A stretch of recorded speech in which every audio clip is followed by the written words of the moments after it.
Selamat datang di topik Design Thinking. Di sini, kamu akan mendapatkan overview tentang sebuah metode dalam memahami dan menyelesaikan masalah dengan menghasilkan solusi yang inovatif. Metode ini sudah digunakan oleh berbagai disiplin ilmu seperti teknik, desain, bisnis, pendidikan, sosial, bahkan ilmu medis dan kesehatan masyarakat.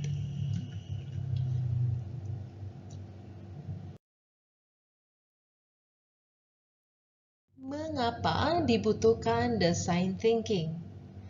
Tanpa kita sadari, sebuah permasalahan dalam keseharian kita terkadang bisa terasa sangat kompleks dan tidak jelas karena banyak hal terkait satu sama lain secara bersamaan. Contoh sederhananya, mungkin ada dari kalian selalu mempunyai masalah terlambat bangun tidur untuk kelas pagi. Hayo, siapa itu? Berbagai macam usaha sudah dilakukan namun tetap tidak berhasil, hingga pada akhirnya menjadi misteri yang tak pernah terselesaikan. Tanpa mengetahui kejelasan masalah, maka penyelesaiannya bisa menjadi tidak benar dan tidak tepat.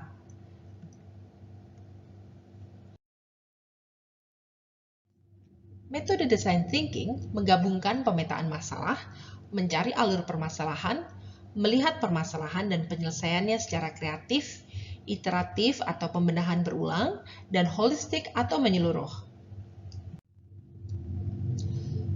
Salah satu perkembangan dari model design thinking adalah double diamond design thinking yang diperkenalkan oleh UK Design Council dan terus dikembangkan hingga saat ini. Model ini sangat lengkap menjelaskan fase dan karakteristik pelaksanaan metode ini.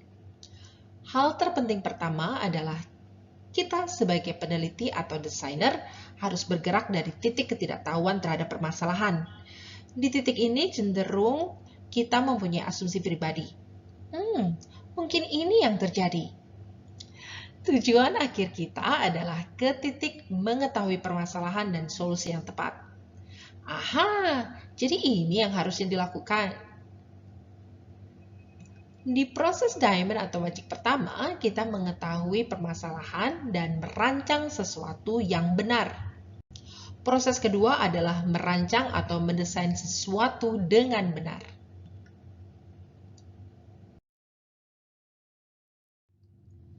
Hal terpenting kedua adalah metode ini mempunyai 4 fase penting, yaitu fase pertama, discovery atau penelitian, fase kedua yaitu sintetis atau analisa, fase ketiga pengembangan gagasan, dan fase keempat adalah implementasi. Hal terpenting ketiga adalah aktivitas. Di titik awal, kita mulai dengan pertanyaan atau tantangan atau penjelasan awal. Aktivitas di fase penelitian ini bersifat divergen atau menyebar. Kita mencoba melakukan discovery atau mencoba menemukan informasi apapun yang terkait dengan pertanyaan awal. Kita belum boleh untuk memilih dan membuang informasi untuk menghasilkan temuan penelitian yang tidak terstruktur. Aktivitas di fase sintetis bersifat mengerucut. Artinya, kita harus stop mencari informasi dan harus fokus mengolahnya. Di fase sintetis atau analisa, kita mendefinisikan permasalahan untuk menghasilkan pernyataan masalah atau final brief. Fase ketiga kembali bersifat menyebar.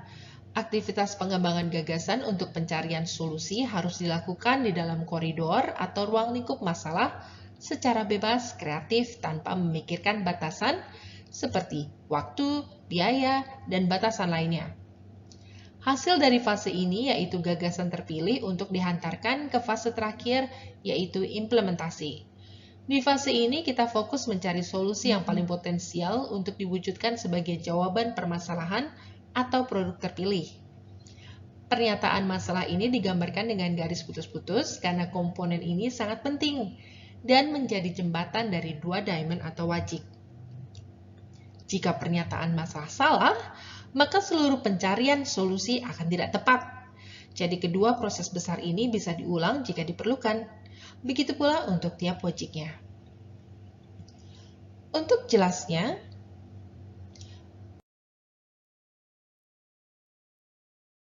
jelasnya, kita akan bahas per diamond atau wajik. Pada sesi ini, kita akan fokus pada wajik pertama, yaitu mencari permasalahan dan merancang sesuatu yang benar. Empati menjadi kata kunci untuk wajik pertama. Walaupun bersifat menyebar, harus diketahui bahwa pembedahan masalah juga harus dikategorikan berdasarkan topik atau kata kunci. Pembedahan atau eksplorasi masalah bisa diawali dengan metode 5W1H. Misalnya, kenapa saya selalu terlambat bangun untuk kelas pagi? Setelah kamu mulai memberikan informasi untuk siapa, kapan, di mana, kenapa, apa, dan bagaimana permasalahan terjadi, kamu mencoba untuk melihat kata kunci yang muncul. Misalnya, ternyata permasalahan itu terkait dengan kata kunci ruang tidur, kondisi fisik, motivasi diri, jadwal harian, dan depresi. Riset bisa dilakukan dengan pencarian referensi, wawancara, observasi, maupun kuesioner. Selain riset utama untuk mencari tahu tentang permasalahan awal, kita juga harus melakukan riset tentang kata kunci atau topik yang muncul. Semua diolah untuk mendapatkan alur permasalahan. Semua informasi dipetakan hingga menjadi wawasan yang baru. Selanjutnya, keterkaitan dari tiap kata kunci dan informasi menghasilkan beberapa tema untuk merangkum permasalahan. Misalnya, tema 1, buruknya kesehatan mental dapat mengakibatkan keengganan individu untuk bangun. Tema kedua, ruang tidur yang tidak terpapar matahari pagi. Dari tema-tema tersebut bisa didapatkan area peluang inti permasalahan dan penyelesaian. How might we? Bagaimana kita bisa atau akan merupakan sebuah cara tepat untuk menuju ke pernyataan masalah.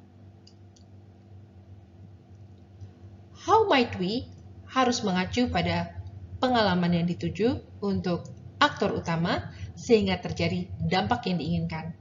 Salah satu contoh dari how might we pada konteks permasalahan kita adalah bagaimana kita bisa menciptakan suasana untuk seorang mahasiswa agar memiliki motivasi positif di saat ia bangun pagi?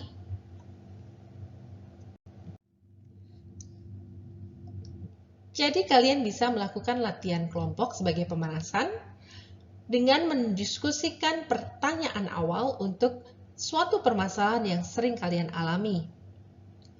Langkah pertama, kalian bisa mengusulkan ide, pertanyaan, atau permasalahan dan melakukan voting di dalam kelompok. Selanjutnya, cobalah eksplorasi 5W1H terhadap masalah tersebut secara individu ya. Lalu, satukanlah hasil eksplorasi kalian di dalam kelompok, diskusikanlah apakah ada kata kunci atau topik yang sama, dan adakah yang berbeda? Oke, selamat mencoba teman-teman.